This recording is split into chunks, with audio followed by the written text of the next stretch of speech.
Here we go, section 6.5, volume and surface area. Volume is how much can we put in something. Surface area is, think of a basketball. All the leather that's on a basketball, how much leather did they use? So that's exactly what surface area and volume is. Okay, so looking at the first part here, we're going to calculate volumes of solids, and we're going to calculate surface areas of solids. Once again, notice some units of measure you're used to by now, but notice for volume, we're now using what they call cubics. Okay, so you may have heard that when we're doing the conversions, cubics. Okay, so when you say something is like how much can something have, well, it may have so many cubic inches or so many cubic feet. Okay, so once again, we got some formulas here, pretty straightforward a little bit. Okay, some of these you might be able to find a way to kind of like have little mental things. If not, print them out. You do these enough, especially in this section. We're not going to be proving these, so that makes it a little easier. So if you ever took math a long time ago, you had to prove these whenever we were in school. You don't have to do that in this class. Okay, let's kind of continue on. We're just going to do a couple of these. We're going to do this. We'll do a circle one real fast here. Let's calculate the volume of a sphere with radius 9 centimeters, and then they're going to use 3.14. Once again, we're just going to put this straight into the formula. Let me show you how I do this one though.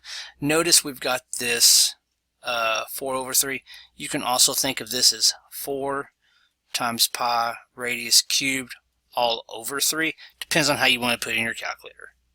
Notice here we have 9 centimeters, so let's go and put everything in. We've got volume equals 4 times 3.14, and then we have this 9 cubed, okay, over 3.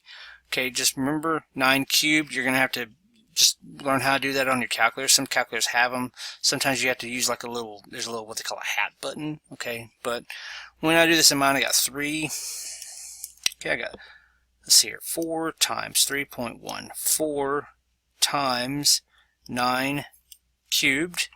Okay, I'm going to divide that by 3. And so I know that the volume, okay, volume of this, okay, is going to be 3,052.08 centimeters cubed. Please don't forget the cubed part, okay? If you just put centimeters, that's not volume. If you put squared, that's area, okay? And it's not even the right area formula. This right here is cubed, okay? That means volume. Okay, so we did that one. Now let's look at surface area, okay? Surface area is this right here. This is the outside of this. Not what can fit inside of it, but the outside of it.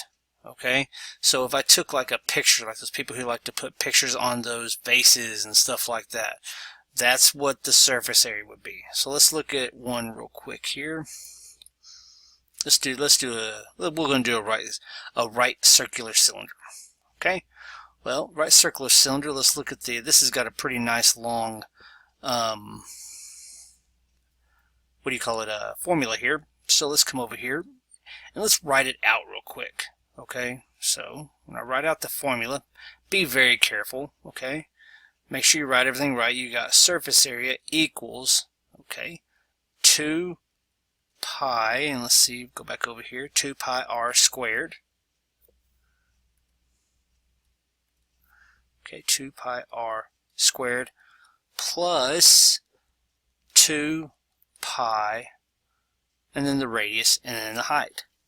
Well, notice here, they're giving us a radius. This right here is my height. We just literally got to start plugging everything in and just being very careful.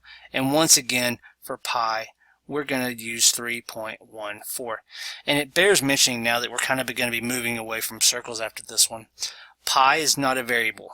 When you see that little symbol there, it's always going to equal this 3.14, 1597. It's just going to keep on going on. It will always be that. So if somebody says, what's pi?